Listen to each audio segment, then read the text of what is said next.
আমরা মানুষ যাকে ভালোবাসি তার জন্য সব কিছু করতে পারি। যেমন ধরুন, মা আর বাবা নিজের সন্তানের জন্য কি না করেন। তারা জন্ম থেকে চেষ্টা করেন যাতে তাকে সেই সব দিতে পারেন যা তার প্রয়োজন। ওর স্বাস্থ্য যাতে ঠিক থাকে তাই ওর দেখাশোনা করেন, ওর জন্য চিন্তা করেন। আজীবন চেষ্টা করেন, ধন অর্জন করেন যাতে সন্তানকে একটা বাড়ি দিতে পারেন, যাতে সন্তান খুশি থাকে। কিন্তু এর মধ্যে কিছু না কিছু অবশ্যই অনুচিত। এবার আপনি জিজ্ঞেস করবেন, এর মধ্যে অনুচিত কি আছে? আমাদের নিজেদের সন্তানকে কিছু দিয়ে যদি আমরা সন্তুষ্টি লাভ করি তাহলে এতে ভুল কি? এবার আপনি এটা বুঝতে পারছেন না যে আপনার সন্তানকে ভবিষ্যতে এর অনেক বড় মূল্য দিতে হতে পারে। আপনার সন্তানকে, আর কারণ নয়। যখন সে কিছু পেতে চাইবে সেই সন্তান সর্বপ্রথম আপনার দিকে তাকাবে। নিজে পরিশ্রম করে সেটা পাওয়ার চেষ্টা সে কখনোই করবে না। আর যখন সেটা পাবে না তখন সব থেকে বেশি দুঃখ সেই আপনার সন্তানেরই হবে। তাই যদি সন্তানকে কিছু দিতে হয় তাহলে বাড়ি নয়, শিক্ষা দিন। একটা ভালো চরিত্র নির্মাণ করার চেষ্টা করুন, কারণ একটা ভালো চরিত্রই এই সংসারে সফলতার চরম শিখরে পৌঁছতে পারে।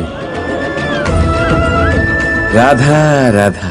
সকলে পরিশ্রম করি আর তার ফলও আমরা ভোগ করি। কিন্তু অনেক সময় এরকম হয় যে পরিশ্রম আমরা করি কিন্তু বাহবা অন্য কেউ পেয়ে যায় বা অন্য কেউ নিয়ে যায়।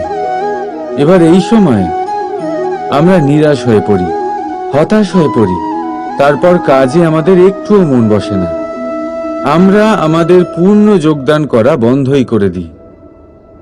চিন্তা করতে থাকি যে পুনরায় যদি এরকম পরিশ্রম করি আর পুনরায় সেই পরিশ্রমের বাহবা অন্য কেউ নিয়ে যায় তাহলে সেই পরিশ্রম করেই বা কি লাভ? আর তার পরিণাম এই সংসার আপনাকে নিকৃষ্ট মনে করতে শুরু করে। এবার আপনি জিজ্ঞেস করবেন, এরকম সময় কি করা উচিত? আপনাকে একটা কথা বলে রাখি যে যদি আপনি এই নিয়ে চিন্তাই না করেন যে আপনার পরিশ্রমের বাহবা অন্য কেউ পেয়ে যাবে, তাহলে আপনি এই সংসারে মহান থেকে মহানতর কাজ করতে পারবেন। প্রত্যেকবার নিজের থেকে ওপরে যেতে পারবেন। আর এই রাধা রাধা। জীবনে আমরা সবাই, এই সংসারে প্রত্যেকেই শুধুমাত্র ওপরে উঠতে চায়। এমন কেউ নেই যে নিচে পড়তে চায়। কিন্তু আপনাকে যদি সত্যের সাথে পরিচয় করাই তাহলে নিচে পড়া অত্যন্ত আবশ্যক। যখন আপনি নিচে পড়েন তখন সর্বপ্রথম আপনার মনে পড়ে ওপরে যখন ছিলেন সেই স্থান, সেই সময় এবং তার গুরুত্ব কি ছিল। তার থেকেও বড় শিক্ষা, আপনার যখন পতন ঘটে তখন আপনি বুঝতে পারেন আপনার আপনকে আর কখনো ভয় পাবেন না। এটা আপনাকে জীবনের খুব বড় এক শিক্ষা দিয়ে যায়। রাধা রাধা। এই পেরেককে দেখতে পাচ্ছেন আপনি? এর আকার কতটা সুন্দর। আর এই আকারের কারণেই খুব সহজেই একে দেওয়ালে রোপণ করা যায়। কিন্তু যখন আপনি এই পেরেককে দেওয়াল থেকে বাইরে আনেন আপনি দেখবেন ওখানে একটা চিহ্ন রয়ে যায়। ঠিক এমনই হলো আমাদের মুখ থেকে বের করা কড়া শব্দ। যখনই আমাদের মুখ থেকে এই কটাক্ষ বেরোয় তখন তা কোনো ব্যক্তির মনকে আঘাত করে।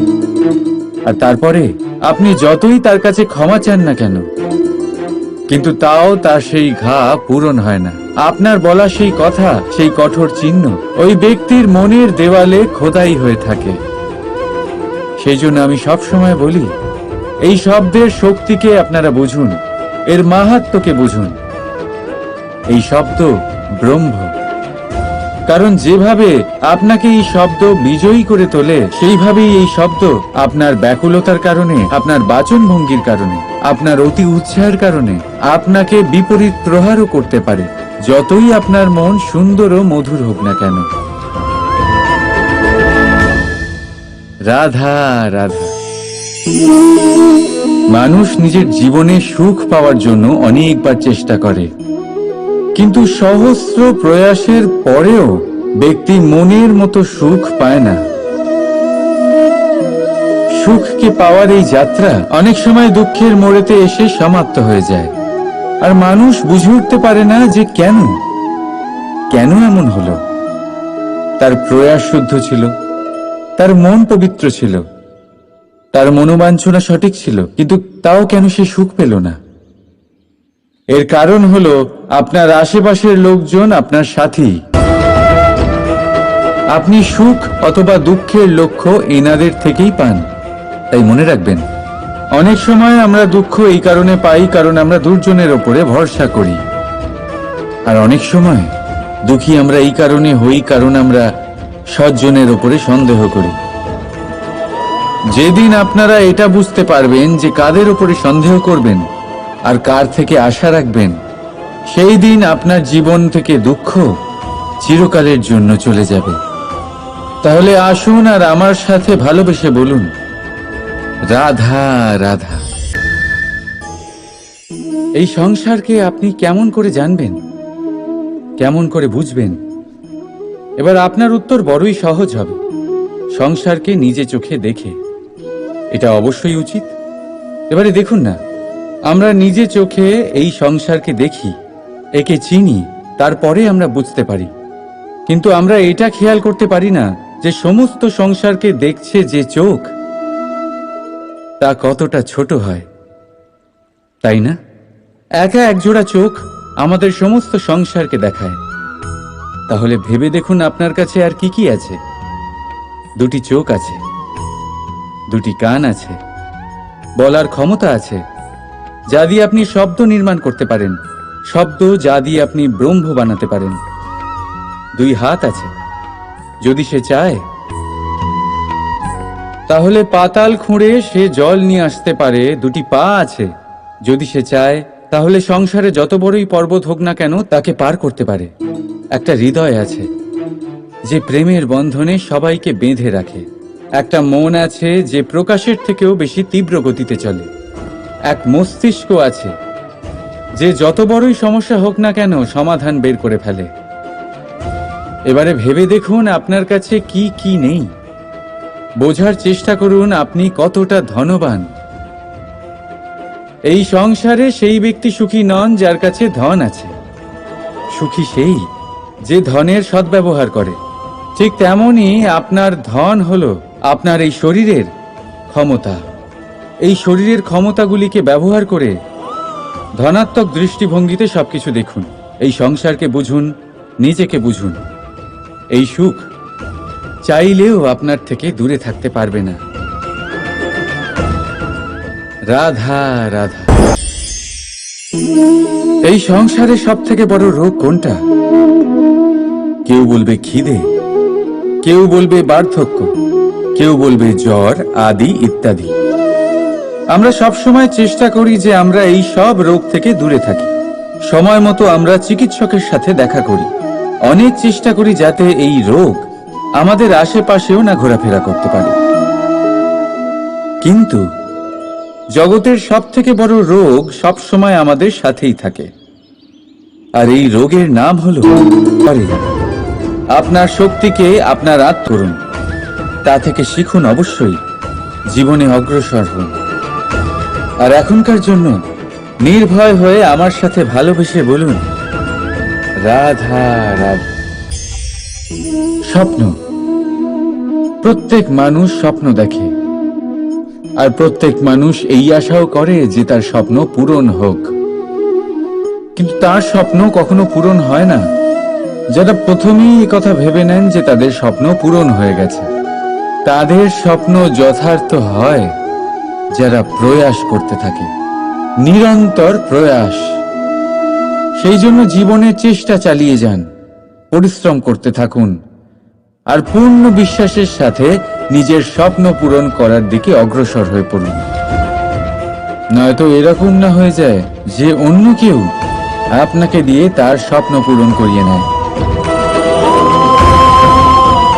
রাধা রাধা। ভুল। সংসারে এরকম কেউ নেই যে কোনোদিন কোনো ভুল করেনি।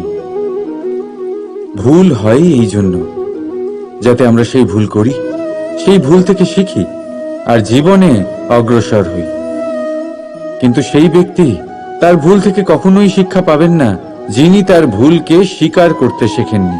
মানুষ অনেক সময় নিজের ভুলকে স্বীকার করতে পারে না, সেটা করতে ভয় পায়, এটা ভেবে যে যদি সে ভুল স্বীকার করে নেয় তাহলে তাকে সকলের সমক্ষে লজ্জিত হতে হবে।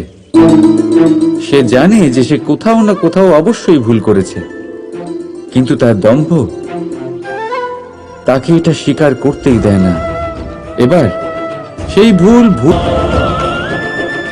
রাধা রাধা। চাপ আর ভার, এই দুটো শব্দ আপনাদের খুব চেনা লাগছে তো? এই সংসারে প্রত্যেক ব্যক্তির জীবনে চাপ আর ভার থাকেই, কিন্তু সবাই সেটা নিয়ে তা করতে পারে না যা করা উচিত। এই চাপ আর ভার অপসারণের বদলে সে সেই চাপেই বন্দী হয়ে থেকে যায়। আসুন আপনাকে এই প্রকৃতির একটা উদাহরণ দিচ্ছি, সেটা বোঝানোর জন্য, যেটা বোঝা আপনার জন্য খুব গুরুত্বপূর্ণ। কখনো কোনো বৃক্ষ নিশ্চয়ই দেখেছেন, সেখানে আপনি ফুলও দেখেছেন, ফলও দেখেছেন। কোনো ফুলকে হাতে চেপে ধরুন, তা থেকে সুগন্ধ বেরোবে যা আমাদের ভালো লাগে। কোনো ফল হাত দিয়ে চেপে দেখুন, তা দিয়ে রস বেরোবে, সেটাও আমাদের ভালো লাগে। অর্থাৎ চাপ আর ভার আমাদের জীবনে যে কোনো পরিস্থিতিতে, যে কোনো সময়, যে কোনো মুহূর্তে আমাদের ভাঙার জন্য নয়, এ আসে আপনাকে এটা জানানোর জন্য যে আপনাকে নিজেকে আরো বেশি প্রেরিত করতে হবে, আরো বেশি পরিশ্রম করতে হবে, আপনাকে সর্বশ্রেষ্ঠ হতে হবে। তাই কখনো এই চাপ আর ভার থেকে দূরে পালাবেন না। ভেবে নেবেন এরা জীবনের একটা অঙ্গ, তাদের ধনাত্মক রূপে দেখতে শিখুন। যদি এটা আপনি শিখে নেন তাহলে বিশ্বাস করুন আপনার আসল বিকাশ এখান থেকেই শুরু হবে। রাধা রাধা। সফলতা, অসফলতা, এই দুই প্রত্যেকের জীবনের এক অভিন্ন অঙ্গ। কিন্তু সফলতা আর অসফলতার থেকেও বেশি আর গুরুত্বপূর্ণ বিষয় তার থেকে পাওয়া শিক্ষা, যা বেশিরভাগ মানুষই বুঝতে পারে না। এবার দেখুন না, যখন আপনি জীবনে সফল হন, আপনার আপনজনেরা, আপনার বন্ধুরা জানতে পারেন আপনি কে, আপনার সামর্থ্য কি। কিন্তু যখন আপনি অসফল হন, তখন আপনি জানতে পারেন আপনার বন্ধুকে, আপনার আপনজনকে। কেমন অদ্ভুত ব্যাপার, তাই না? সময় আমরা কেউ দেখতে পাই না, কিন্তু এই সময় আমাদের অনেক কিছু দেখিয়ে দেয়। সেই জন্য এই সময়কে আর এই সফলতাকে সমানভাবে দেখুন, সমান দৃষ্টিতে দেখুন, আর এই দুজনকেই সম্মান করুন।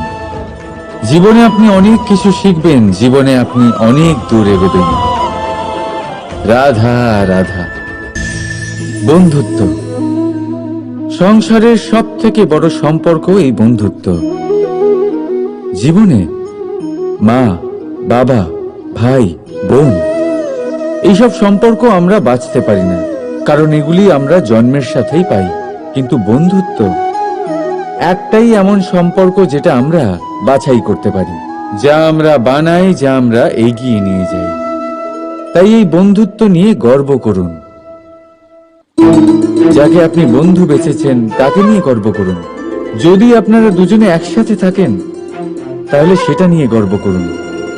যদি আপনার বন্ধু জীবনে এগিয়ে যায়, সফলতা পায়, তাহলে গর্ব করে বলুন, এই সফল মানুষটি আমার বন্ধু। যদি আপনার বন্ধু কোনো কারণে পিছিয়ে পড়ে, তাহলে আসুন আর আমার সাথে ভালোবেসে বলুন, রাধা রাধা। রামায়ণের একটা অত্যন্ত শ্রেষ্ঠ কাহিনী আছে যেটা খুব অমূল্য শিক্ষা দান করে। দশানন যখন ধরাশায়ী হলেন, এবং মৃত্যুশয্যায় শুয়েছিলেন, ওনার শেষ নিঃশ্বাস ত্যাগের সময় শ্রীরাম লক্ষ্মণকে বললেন যে, হে লক্ষ্মণ, রাবণের কাছে যাও, ওখানে যাও, ওনার থেকে কিছু জ্ঞান অর্জন করে এসো। উনি হলেন মহাজ্ঞানী, আর ওনার থেকে জ্ঞান অর্জনের এটাই শ্রেষ্ঠ সুযোগ।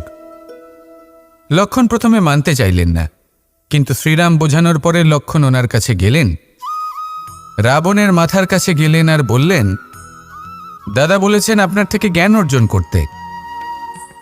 রাবণ কিছুই বললেন না। লক্ষ্মণ বললেন, আপনি তো দেখছি খুব অহংকারী, মৃত্যুশয্যায় শুয়ে আছেন, শেষ নিঃশ্বাস ত্যাগ করতে চলেছেন, আর তাও এত অহংকার। রাবণ বললেন, নিজের দাদা রামকে ডাকো। শ্রীরাম এলেন, রাবণের পায়ের কাছে এসে দাঁড়ালেন। উনি নিজের হাত জোড় করলেন আর বললেন, হে মহাপণ্ডিত রাবণ, আপনি হলেন মহাজ্ঞানী, দয়া করে আমাদের কিছু জ্ঞান প্রদান করুন।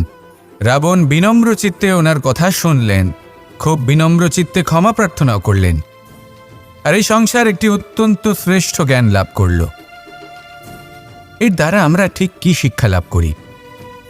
রাম এবং লক্ষ্মণ দুজনেই ছিলেন তেজস্বী, দুজনেই ছিলেন শ্রেষ্ঠ, ছিলেন বীর, ছিলেন বলবান। কিন্তু শ্রীরামকে মর্যাদা পুরুষোত্তম বলা হয়ে থাকে, কারণ উনি বীর ছিলেন, সাহসী ছিলেন, তার সাথে একটি অত্যন্ত গুরুত্বপূর্ণ গুণ ছিল, সেই গুণ হল বিনম্রতা। এটা খুবই শ্রেষ্ঠ একটা গুণ। যদি কেউ আপনাকে কটু কথা শোনায়, তাহলে উত্তরটা আপনি বিনম্রভাবেও দিতে পারেন। এই বিনম্রতা এমন এক আবেগ যেটা দেখে মনে হবে কোমল, কিন্তু এটা ততটাই প্রবল অস্ত্র, এমন একটা অস্ত্র যা সকলকে নিরস্ত্র করে দিতে পারে। যদি আপনি সাহসী হন এবং বিনম্র হন, তাহলে আপনি বিজয়ী হবেন। যদি আপনি জ্ঞানী হন এবং বিনম্র হন, তাহলে আপনি অবশ্যই মহাজ্ঞানী হয়ে উঠবেন। তাই নিজের মনে বিনম্রতা ধরে রাখুন আর ভালোবেসে বলুন, রাধা রাধা। মানুষ জীবনে অনেক ধরনের সুখ লাভ করে, অর্থ সুখ, পরিবারের সুখ, বৈভবের সুখ, কিন্তু এমন একটা সুখ আছে যা বেশিরভাগ মানুষকে প্রভাবিত করে, কিন্তু সেই সুখ তাদের কোনো প্রয়োজনই নেই। সেটা হলো পরনিন্দা সুখ, অর্থাৎ এমন কোনো ব্যক্তিকে নিয়ে নিন্দা করা, তার প্রতি অনুচিত শব্দ প্রয়োগ করা, কারণ সেই ব্যক্তিকে আপনি পছন্দ করেন না। আর এমন অনেক মানুষ আছেন যারা এই কাজ করে খুব আনন্দ লাভ করেন, যেটা করা উচিত নয়, কারণ এতে আপনার সময়, আপনার ঊর্জা, আপনার নিজের অন্তরের ইতিবাচক শক্তি আপনি নষ্ট করে ফেলছেন। আর এই সব কিছুই আপনার প্রয়োজন আছে। যাদেরকে আপনার পছন্দ নয়, সেই ব্যক্তির বিষয়ে কথাই বলবেন না। সেই সব ব্যক্তির দিকে মনোনিবেশ করুন যাদের আপনি ভালোবাসেন, সেই সব কাজে মন দিন যেগুলো আপনার ভালো লাগে, সেই বস্তুর দিকে নজর দিন যেগুলো আপনার প্রিয়, নিজের লক্ষ্যের দিকে, এই সব কিছুর দিকে নয়। এমনটা করলে আপনার জীবনে আপনি সেই সব বস্তুর দিকে নজর দিতে পারবেন যারা প্রকৃত অর্থে আপনার জীবন আরও শ্রেষ্ঠ করে তোলে। এমনটাই করুন, জীবন আরও অনেক বেশি সুন্দর হয়ে উঠবে, আর তখন এই মন প্রসন্ন হয়ে বলবে, রাধা রাধা। আজ আমরা আবার সাফল্য আর অসফলতার বিষয়ে কথা বলবো। সফল ব্যক্তি কে হয় এবং অসফল ব্যক্তি কে হয়, এই বিষয়ে আমরা আগে অনেকবার কথা বলেছি। প্রত্যেক ব্যক্তি সাফল্য লাভ করতে চান, কিন্তু প্রত্যেক ব্যক্তি সাফল্য লাভের এই কাজে সফল হতে পারেন না। এবার এটা কেন হয়, এর পেছনে কারণটা কি? কারণ হলো ভয়। সফল ব্যক্তি হলেন তিনি যিনি নিজের সিদ্ধান্ত দ্বারা এই সমস্ত সংসারকে বদলে দিয়ে থাকেন, এবং অসফল ব্যক্তি হলেন তিনি যিনি এই সংসারকে দেখে এর বিষয়ে ভেবে নিজের সিদ্ধান্ত বদলে ফেলেন। প্রয়োজন হল নিজের লক্ষ্যের বিষয়ে ভেবে দেখার, পথের বিষয়ে ভেবে দেখার, একবার যদি আপনি পথ নির্বাচন করে থাকেন, সেই পথে অগ্রসর হতে থাকুন আর তাতে অটল থাকুন। সবসময় দৃঢ় প্রতিজ্ঞ হন। আপনি যদি কোনো পথে টিকে থাকেন আর নিরন্তর পরিশ্রম করতে থাকেন, তবেই আপনার জীবনে সাফল্য আসবে। যদি কথায় কথায় লোকে কি ভাববে, লোকে কি বলবে, এ কথা ভেবে নিজের সিদ্ধান্ত পাল্টান, তাহলে কখনো নিজের লক্ষ্যে পৌঁছতে পারবেন না। আসুন আমার সাথে ভালোবেসে বলুন, রাধা রাধা। মানুষের 6টি বড় শত্রু রয়েছে, আর এরা অন্য কোথাও নয়, বরং মানুষের অন্তরেই বাস করে। এই 6টি শত্রু হল কাম, ক্রোধ, মোহ, লোভ, ঈর্ষা আর অহংকার। কিন্তু এরা কি চিরকাল আপনার শত্রু হিসেবেই থেকে যায়? এদেরকে নিজের বন্ধু করে তোলা কি সম্ভব নয়? ভেবে দেখুন না। এবার যদি কথা বলি কাম নিয়ে, অর্থাৎ কামনা করা, তাহলে মানুষ যদি জীবনে কামনা করতে থাকে, তাহলে সন্তোষের অনুভূতি লাভ করতে পারে না। কিন্তু এই কামনাই মানুষের বন্ধু হয়ে উঠতে পারে। কিভাবে? ধরুন, যদি মানুষ ভাবে আমি আরও অনেক বেশি শ্রেষ্ঠ ব্যক্তি হয়ে উঠতে চাই, আর তার জন্য কর্ম করে, পরিশ্রম করে, তাহলে ভবিষ্যতে গিয়ে শ্রেষ্ঠ ব্যক্তি হয়ে উঠতে পারে কামনার কারণে। অর্থাৎ এই কামনাই ওর বন্ধু হয়ে ওঠে।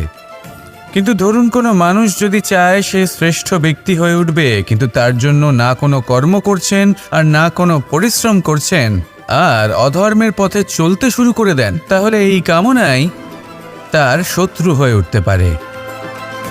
এবার যদি এই কামনাকে নিজের বন্ধু করে তুলতে হয়, তাহলে নিজের নির্বাচনে বিচক্ষণ হতে হবে, নিজের মস্তিষ্কের ওপর নিয়ন্ত্রণ রাখতে শিখতে হবে। সেটাই করুন আর আমার সাথে ভালোবেসে বলুন, রাধা রাধা।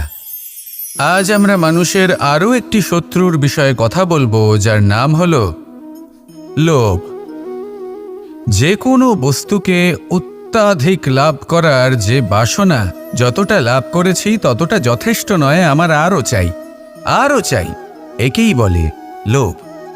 এবার এই লোভ আপনার জীবনে শুভ না অশুভ, আপনার মিত্র নাকি আপনার শত্রু, সেটাও নির্ভর করছে আপনার ওপর। যেমন ধরুন, কোনো ব্যক্তির অসম্ভব ধনের লোভ, সে সেটা অর্জন করছে আর সেটা সংগ্রহ করছে, আর সেটা লাভ করার জন্য সে অনৈতিক কাজ করছে। যদি এই সব হতে থাকে, তাহলে লোভ কিন্তু আপনার পক্ষে অত্যন্ত ক্ষতিকারক। কিন্তু যদি সেই ব্যক্তি ধরুন ধন অর্জন করছেন, তার সাথে নীতিও পালন করছেন, আর সংগ্রহ করার পরে সেটা সংসারে ছড়িয়ে দিচ্ছেন, যদি এমনটা হয়, তাহলে এই লোভ আপনার বন্ধু হয়ে উঠতে পারে। যদি আপনার সৎসঙ্গ লাভ করার, সৎকর্ম করার লোভ থাকে, তাহলে আপনি কখনো একা থাকবেন না। যদি ভালোবাসা প্রদান করার লোভ থাকে, এই সংসারকে সাহায্য করার লোভ থাকে, তাহলে এই লোভ, যা সংসারের শত্রু, সেটা কিন্তু আপনার সাথে পরমাত্মার মিলন ঘটাতে পারে। এবার এই লোভকে নিজের মিত্র করে তুলবেন নাকি শত্রু করে তুলবেন, সেই সিদ্ধান্ত আপনারই। আসুন আমার সাথে ভালোবেসে বলুন, রাধা রাধা। একটি সোনার মুদ্রা নিন, সেটা জলে ফেলে দিন, তারপর তুলে নিন, সেটা মাটিতে ফেলে দিন, আবার তুলে নিন, কাদায় ফেলে দিন, আবার তুলে নিয়ে হাতুড়ি দিয়ে তার উপর প্রহার করুন। তারপরেও সেই সোনার মুদ্রার মূল্য সেটাই থাকে যা আগে ছিল, তাই না? এটা হলো উদাহরণ সংসারের সেই প্রত্যেকটা জীবের জন্য, প্রত্যেকটা মানুষের জন্য। কখনো কখনো জীবনে সাফল্যের বদলে আমরা বিফলতা পাই। যতটা আশা করেছিলাম ততটা শ্রেষ্ঠ কর্ম করতে পারি না। কখনো বা আমরা ভুল করে ফেলি, কখনো আমরা অনুচিত কর্ম করে ফেলি, কখনো সংসার আমাদের বুঝতে পারে না। তার পরিণামস্বরূপ এই সংসার আমাদের নিন্দা করে, আমাদের উপেক্ষা করে, আমাদের বিষয়ে কটু কথা বলে, কখনো সামনাসামনি বা কখনো পেছনে। সংসার এমন একটা আচরণ করে যেন আমাদের সাথে কথা বলাটাই একটা বিশাল অপরাধ। এবার সেক্ষেত্রে কি করা উচিত? মনকে শান্ত করা উচিত। বেশিরভাগ ক্ষেত্রেই এমন সময় মানুষ এটা ভেবে বসে যে তার জীবনের কোনো মূল্যই নেই। তার মনে হয় যে সে এই সংসারে শুধু একটা বোঝার সমান। সে নিজেকে ঘৃণা করতে থাকে। ওর মনে হয় যে তার জীবন শূন্য। কিন্তু তা নয়। আপনি সোনার মুদ্রার মতো। যদি আপনার মধ্যে সেই গুণ থাকে, আপনি শ্রেষ্ঠ কর্ম করেন, আপনার মধ্যে সেই বিদ্যা থাকে, আপনি নিরন্তর প্রয়াস করেন, সৎকর্মের পথে এগোতে থাকেন, তাহলে আপনার নিজের যে মূল্য তৈরি হয় সেটা কোনো পরিস্থিতিতে কোনো ব্যক্তি আপনার থেকে কেড়ে নিতে পারবে না। শুধু নিজে ভেঙে পড়বেন না। এটা ভাবুন যে সম্মান আপনি হারিয়েছেন সেটা আপনি কিভাবে ফিরে পেতে পারেন, তার জন্য কি করতে হবে। যে ধন আপনি হারিয়েছেন সেটা পেতে হবে কিভাবে, তার জন্য কি কি করতে হবে। শান্ত মনে সবটা ভেবে দেখুন, সিদ্ধান্ত নিন এবং অগ্রসর হন। আপনি এই সংসারের কাছে তেমনই হয়ে উঠবেন যেমন আপনার কর্ম হবে। যদি তা শ্রেষ্ঠ হয় সবাই তাই ভাববে। আসুন আমার সাথে ভালোবেসে বলুন, রাধা রাধা। সূর্য এই সংসারকে আলো প্রদান করে। সূর্যের মনে যদি নিজের তেজের জন্য অহংকার জন্ম নেয়, তখন তার অহংকার ভঙ্গ করে মেঘ। সূর্যের আলো পূর্ণরূপে ঢেকে দেয়। মেঘের মনে যদি নিজের গতি নিয়ে অহংবোধ জন্ম নেয়, তাহলে মেঘের অহংকার ভঙ্গ করে পর্বত। মেঘের গতি অবরুদ্ধ করে দেয়। এবার যদি পর্বত নিজের নিশ্চলতা নিয়ে অহংকার করে, তাহলে সেই অহংবোধ ভঙ্গ করে একটি মূষক। সেই বিশাল পর্বতে একটি ছিদ্র করে দেয়।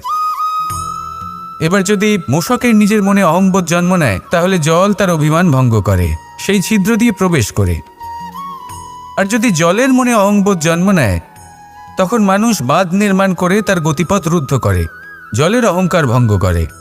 আর যদি মানুষের মনে অহংকার জন্ম নেয়, তখন সূর্য নিজের তাপ দ্বারা মানুষের অহংকার ভঙ্গ করে। এই সংসারে অহংকার প্রদর্শন করার কোনো প্রয়োজন নেই। আমাদের সবার মধ্যেই কিছু বিশেষ গুণ আছে, আর সবার মধ্যে কোনো না কোনো দোষও আছে। এই প্রকৃতি আমাদের কি শিক্ষা দেয়? কেউ একে অপরের সাথে লড়াই করে না, একে অপরের জন্য বাধা সৃষ্টি করে না, শুধু নিজের কর্ম করে।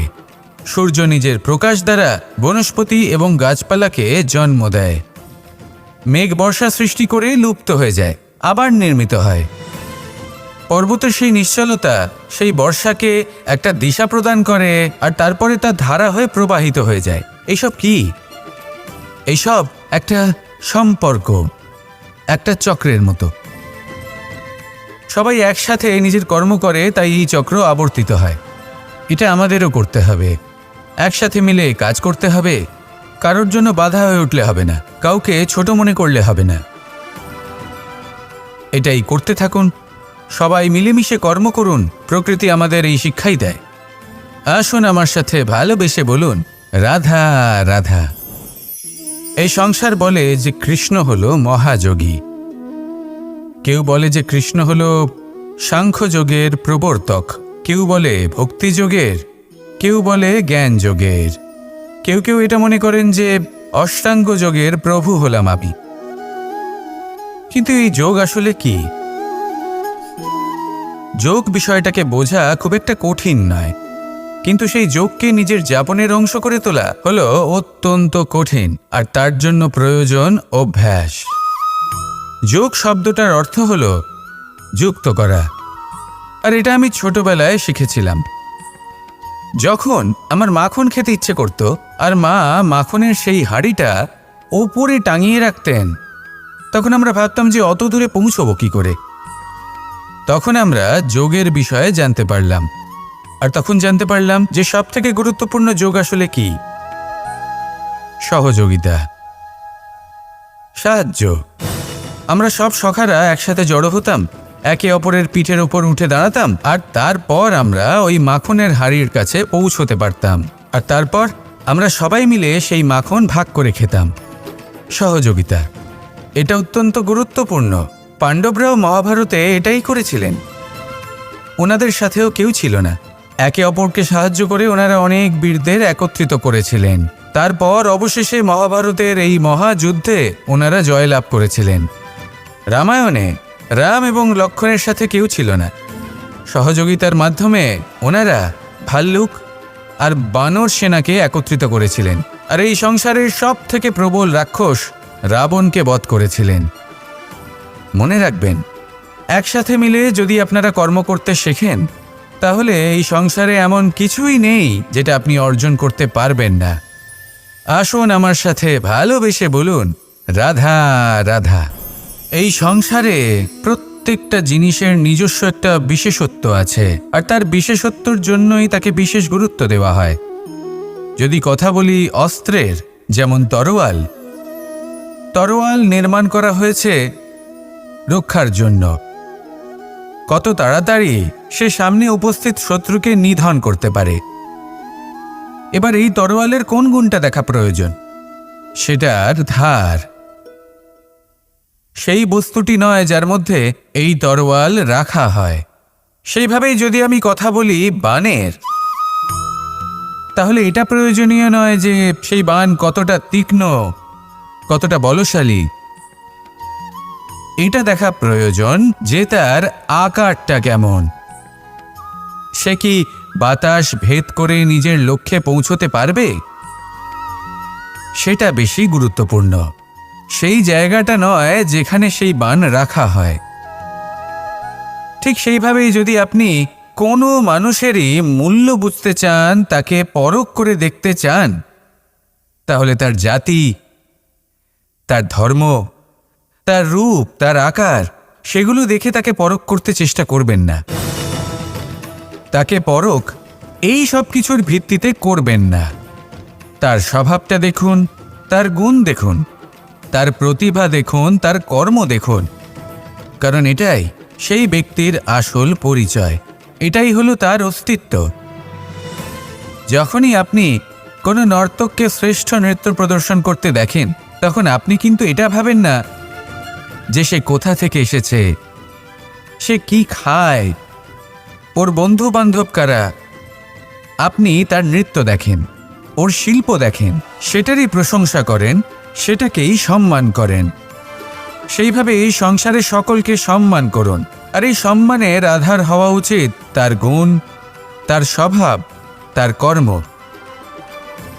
তার রূপ আর তার বেশভূষা নয়।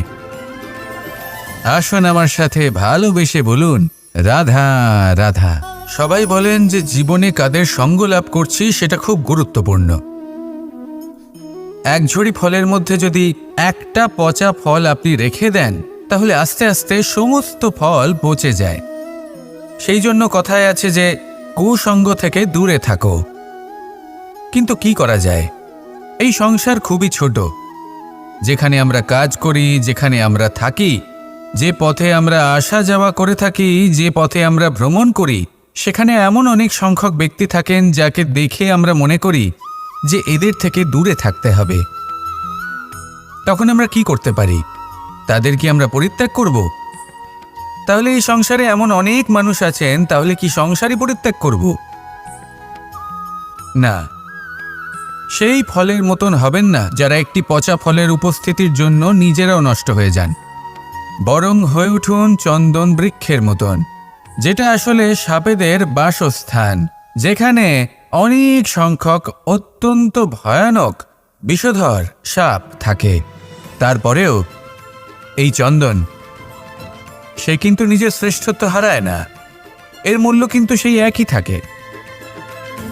মনে রাখবেন, এই সংসারে নিজের সঙ্গ বদলানোর পূর্বে নিজেকে বদলান। নিজেকে কিছুটা এমনভাবে গড়ে তুলুন যে কেউ আসুক না কেন, সে যেন আপনাকে বিভ্রান্ত বা দূষিত না করতে পারে। আসুন আমার সাথে ভালোবেসে বলুন, রাধা রাধা। নিজের নিজের অভিজ্ঞতাগুলো দেখে, তার পরিণাম দেখে প্রত্যেক মানুষের মনে একটা ধারণা জন্ম নেয়। প্রজন্মের পর প্রজন্ম যখন অগ্রসর হতে থাকে, এই ধারণাগুলোই কারণ হয়ে ওঠে যা মানুষের জীবনে তার শুভর, অশুভর, লাভের, ক্ষতির, এই সব কিছুর আধার হয়ে ওঠে। যেমন ধরুন, আপনি কোথাও যাচ্ছেন আর পথে বেড়াল রাস্তা পার করে গেল, সেটা অশুভ বলা হয়। কেউ হাঁচলে কাজ থামিয়ে দেওয়া হয়। বলা হয় যখন আপনি কোনো শুভ কাজ করতে যাবেন, তখন মিষ্টি খেয়ে যাবেন, কাজ সফল হবে। যদি কোনো ব্যক্তি অনুচিত কথা বলে দেন, তার মানে অনুচিত কিছুই ঘটবে, আদি ইত্যাদি এরকম অনেক সংখ্যক ধারণা আছে। কিন্তু সবকিছু যদি এরকমই হতো, তাহলে প্রত্যেক মানুষ নিজের কথা দ্বারা নিজের বা অন্য কারোর জীবন স্বর্গতুল্য করে তুলতো, নয়তো নরকে পরিণত করত। কিন্তু এরম কি আদৌ হয়? না। কারণ এই সব ধারণা, এই সব কিছু এর উৎস হলো মানুষের মন, তার মস্তিষ্ক। যখন আমরা কোনো বাক্য বা কোনো ধারণাকে একটু বেশি গুরুত্ব দিয়ে ফেলি, তার উপর একটু বেশি বিশ্বাস করে ফেলি, তখন যেটা হয়, তখন আমাদের এই ইচ্ছে শক্তি তার সঞ্চার হয় সেই বাক্যের মাধ্যমে। আর সেই জন্য সেই বাক্য আস্তে আস্তে ফলপ্রসূ হতে থাকে। এটা হলো মানুষের মনের শক্তি, তার মস্তিষ্কের শক্তি। এটা কখনো ভুলে যাবেন না। এটা প্রয়োগ করুন আর তার সদ্ব্যবহার করুন। একে প্রয়োগ করুন নিজের লক্ষ্যে পৌঁছানোর জন্য, শুভ কর্ম করার জন্য। আসুন আমার সাথে ভালোবেসে বলুন, রাধা রাধা। কখনো আমরা কোনো হাটে যাই, কোনো বিশেষ বস্তু কেনার থাকে, ওখানে যাই, গিয়ে অন্য কারোর কথা শুনে অন্য কোনো বস্তু কিনে নিয়ে আসি, অদরকারি জিনিস কিনে ফেলি। তারপর ভাবি যে আমরা এরকম কেন করলাম, এটা আমরা ভুল করলাম, আমার এটা করা উচিত হয়নি, আদি ইত্যাদি। মানুষ যখন জীবনে এমনই সিদ্ধান্ত নিয়ে বসে, এমন নির্বাচন করে, তখন সেই সিদ্ধান্ত নিশ্চিত রূপে তার ভবিষ্যতের জন্য অত্যন্ত গুরুত্বপূর্ণ হয়। কিন্তু যদি আপনি কোনো অনুচিত চয়ন করে ফেলেন, তাহলে মন খারাপ করবেন না, সেই গ্লানিবোধ নিয়ে কষ্ট পাবেন না, সামনে অগ্রসর হতে থাকুন। কারণ এই অনুচিত নির্বাচন আপনাকে উচিতভাবে জীবনযাপনের পথ দেখাতে পারে। এবার যদি আমি আপনাকে বলি যে আপনি আগুনে হাত দিন, সেটা কি আপনি করবেন? করবেন না। কেন? কারণ জীবনে কোনো না কোনো দিন আপনি একটা ভুল নির্বাচন করে আগুনে হাত দিয়েছিলেন। তারপরে আপনি শিক্ষা পেয়েছিলেন যে আমি জীবনে আর কোনো দিন আগুনে আর কিছুতেই হাত দেব না। এই জীবনও ঠিক সেরকমই। জীবনের সেই সব অধ্যায়, সেই সব সময় যা ব্যর্থ হয়েছে, সেটা নিয়ে ভেবে সময় নষ্ট করবেন না।